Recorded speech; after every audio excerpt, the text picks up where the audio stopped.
Imagine for a moment you're observing a blind person walking steadily towards a cliff. Unaware of the impending danger, they continue their path, veering closer to the precipice. Would you remain silent, or would you raise your voice to warn them of the danger ahead?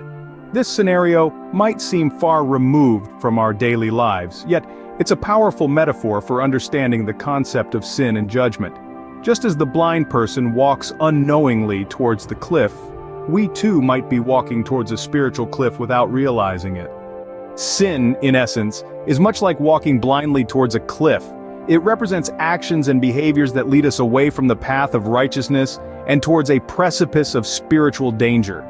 The judgment, on the other hand, is the inevitable consequence of our actions, just like the fall waiting at the end of the cliff. But there's hope. Much like a passerby can warn the blind person of the impending danger, the teachings of faith can serve as our guiding voice, steering us away from the metaphorical cliff. The scriptures remind us, "And just as it is appointed for man to die once, and after that comes judgment, so Christ, having been offered once to bear the sins of many, will appear a second time, not to deal with sin, but to save those who are eagerly waiting for him." So what's the call to action here? It's simple: turn away from sin. Just as we'd advise the blind person to change their course to avoid the cliff, we too must change our spiritual course to avoid the precipice of sin.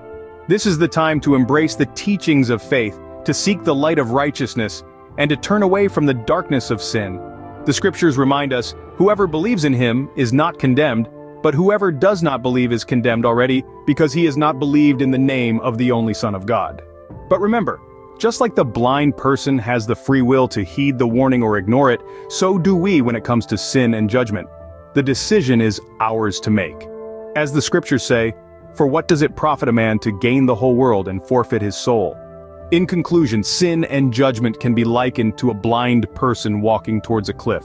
We might be unaware of the spiritual danger we're walking towards, but with faith as our guiding voice, we can change our course and walk towards righteousness instead. The call to action is clear: turn away from sin, embrace faith, and seek the path of righteousness.